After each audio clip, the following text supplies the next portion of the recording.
Welcome back, folks, to the Stockwell Eldridge Show. I'm Jason Stockwell with Remax Results. And I'm Dawn Eldridge with Remax Results. If you're hearing anything that you like or you don't like, call us, 651-400-0773, 651-400-0773. And check us out on Facebook. Just go to Facebook, click on the Stockwell Eldridge Show, type in Stockwell Eldridge. You'll see us there. You can like us. You can see our videos on there from past shows. You'll find contact information for our guests like Jack Lee and Steve Furlong on there, and you can reach out to them as well. Also, switching gears just a little bit to touch base on real estate. I know there's some of you that may have a demand or a need for, or know someone, maybe your parents or grandparents or family members, or maybe you yourself are looking for one-level living. We're fortunate enough to have 3 opportunities for one-level living currently right now, and also looking to do more here going forward in the future. We have a project in Roseville, which is one-level living right off of 36 and Dale. So if you're thinking of selling your home that you've been in for 30 or 40 years, selling that next spring, that might be a good option if you're thinking Roseville. We have one in Richfield, right off of 76 and Sheridan. And Steve, I'll let you share this one. There's one in Bloomington as Thank well. You, yes. Right? Yep, just finished construction. It's a twin home in Bloomington, close to the airport, close to the Mall of America, and no association fees here. So You don't have to worry about that hefty $300 and some association dues. You take care of the maintenance stuff on your own. You can pick your own service providers, or we have some that we can pick for you. Great entry price point for new construction. Over large home, I think 3,000. Was it close to 3,000 square feet? 2,500 square feet each side. Yep. And an attached 2-car garage. And attached 2-car garage, and they're one level. So it's all your living facilities on one level. You don't have to go to the basement unless you want to, or you have guests that stay down there. So it's perfect for people that want to. The phrase nowadays is age in place, or move to a place that has steps to one that is one level, and then they could be there for a long, long time for the rest of their life. So. What are the price ranges on these properties that you're talking about?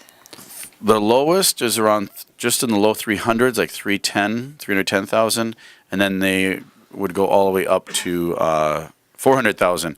The ones in Bloomington that Steve has, those are 345. Yeah, 345,000, completely finished, both levels, all done. You don't really need to do anything, in my opinion, right? I mean, Nothing. Yeah. Nothing. Yeah. So, call us if you have questions about those, or you know someone who's thinking about making that move. It's a long commitment, I know, to think about moving from your place you've been for a long time, but it's better to plan ahead and do it before you're forced to do it or have to do it due to something going on or some incident that might make you move. So talk about that over the holidays, maybe over Thanksgiving. So, another thing I wanted to ask Jack about too is, and I don't want to talk all about the election, but I know it's something that's going on right now. We work with a lot of nonprofits. Is everybody afraid as a nonprofit now that because a businessman got into office that all of a sudden it's going to wipe out all of the good works of the nonprofits, or they're going to somehow be going bankrupt or something like that? Or what's the... Yeah, no, it's a good question. No, I think if you talk to nonprofits, I'm sure there would be some who'd be worried about that. But I think nonprofits who are really in the know, no, I think they realize that it could be a different climate. I think from a nonprofit standpoint, the biggest question is some of the people that they serve. Like for Outward Bound here in the Twin Cities, 75% of the people that we serve are people of color, kids, some adults. And I would tell you that we're already hearing from some of our folks that, oh, what's going to happen to me? What does that mean? They were immigrants. And so I think that's probably the biggest question is some of the people who serve people of color or immigrants, what does a Trump presidency mean for them? Yeah. And I think it's a good question.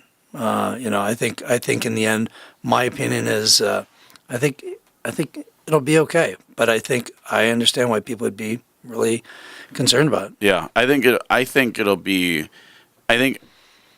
guess I'm not in their shoes in that position, because that would definitely be a position that you'd be afraid in that position, what you have to empathize for. I don't know if, based on what's happened with Trump and his words, I don't know if he's going to be as. I think he's going to lighten up a little bit. I think you get in there and you get people talking. I don't think they're going to be able to go through and just say, yes, we're going to just go and do exactly everything that he said. I think they'll.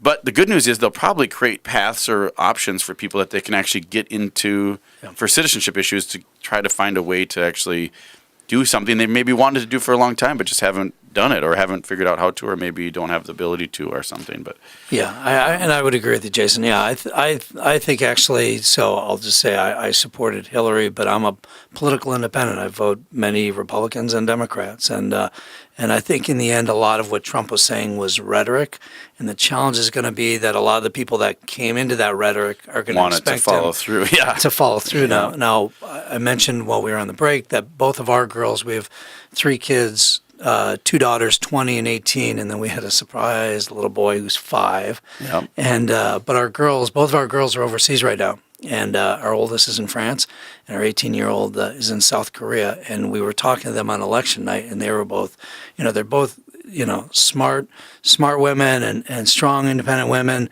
And they were saying, "Whoa, what is this going to mean?" Are they going to just hang tight and live in France for a lot longer now? Yeah, exactly. or South Korea. Yeah, just extend. Yeah, exactly. Get us in there. I'm sure there's people that are in that boat or that will definitely be doing that as well. But I think it's, I think there's good intentions. I think that there's actually optimism there is optimism, even though maybe you don't see it on the Trump side. There's actually optimism on that side that we can find and see, and that will probably come through.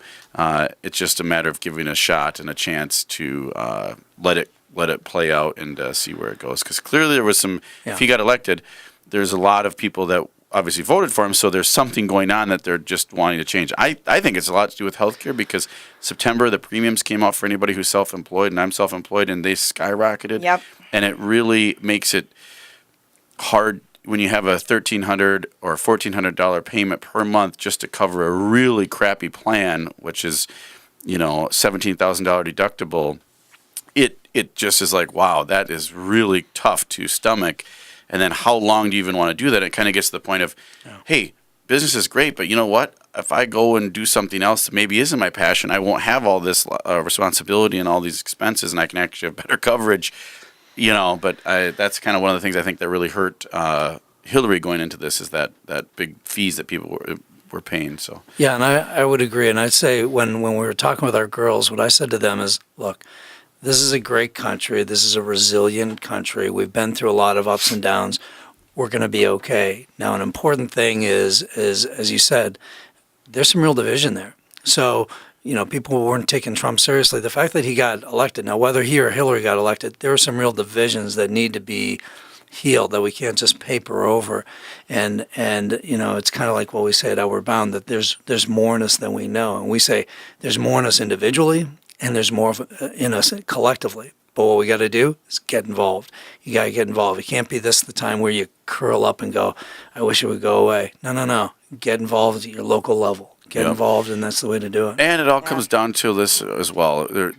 I'm trying to think of any actual president in my lifetime that has actually really, like, it's not like a windfall is going to come. Maybe if you get appointed to a cabinet position or something like that, yes, there's a handful of people that are going to have great opportunities from either president.